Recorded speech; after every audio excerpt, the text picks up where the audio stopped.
પ્રધાનમંત્રી નરેન્દ્ર મોદી આજથી 5 દિવસ માટે 3 દેશોના પ્રવાસે રવાના। પ્રથમ ચરણમાં પીએમ જશે સાયપ્રસ, તો કેનેડામાં G7 શિખર સંમેલનમાં લેશે ભાગ। અંતમાં પ્રધાનમંત્રી જશે ક્રોએશિયા, લીમાસોલમાં વેપારી મંડળને કરશે સંબોધિત।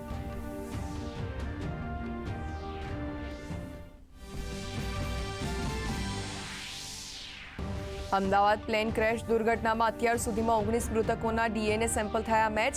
પાર્થિવ દેહ પરિવારને સોંપવાની કામગીરી શરૂ। દરેક મૃતકના પરિવાર માટે અધિકારી, પોલીસ અને કાઉન્સિલરની ખાસ ટીમ ફાળવાઈ, તો પાર્થિવ દેહને ઘર સુધી પહોંચાડવા માટે નિઃશુલ્ક એમ્બ્યુલન્સની પણ વ્યવસ્થા।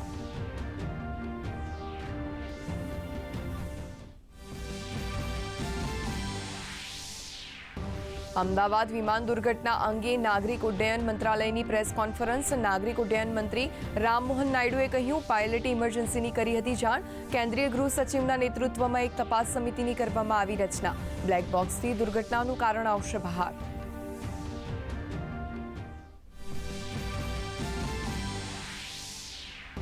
આજે રાજ્યના 825 કેન્દ્રો પર LRDની 12,000 જગ્યા પર યોજાશે પરીક્ષા। 2,48,000 ઉમેદવારો આપશે પરીક્ષા। અમદાવાદ, સુરત, વડોદરા, રાજકોટ, ભાવનગર, આણંદ અને ગાંધીનગરમાં 26,000થી વધુ પોલીસ અને શિક્ષણ અધિકારીઓ રહેશે ફરજ પર। ઉત્તર પ્રદેશમાં પોલીસ દળને સશક્ત અને આધુનિક બનાવવાની દિશામાં ઐતિહાસિક પહેલ।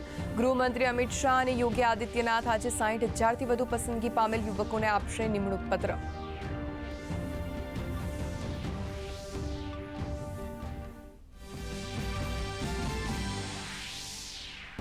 દિલ્હી NRCમાં વરસાદે એન્ટ્રી લેતા વાતાવરણમાં પ્રસન્નતા પ્રસરી।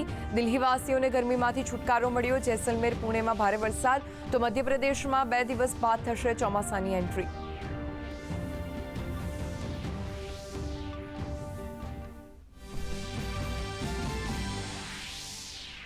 રાજ્યમાં છેલ્લા 24 કલાકમાં 148 તાલુકામાં વરસાદની રમઝટ। સૌથી વધુ રાજકોટના ગોંડલમાં 1 કલાકમાં 4 ઇંચ વરસાદ। આજે અમદાવાદ સહિત ઉત્તર અને મધ્ય ગુજરાતમાં પણ વરસાદ થવાની શક્યતા।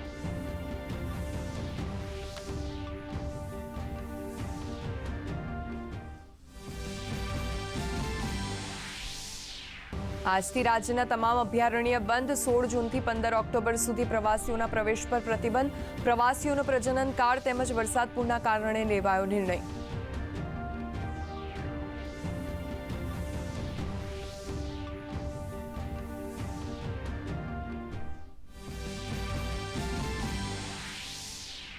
ઇઝરાયલ અને ઈરાન વચ્ચે મિસાઇલ યુદ્ધ યથાવત। તહેરાનના શહરાન ઓઇલ ડિપો અને તેલ અવીવની હાઇફા ઓઇલ રિફાઇનરી પર થયા હુમલા।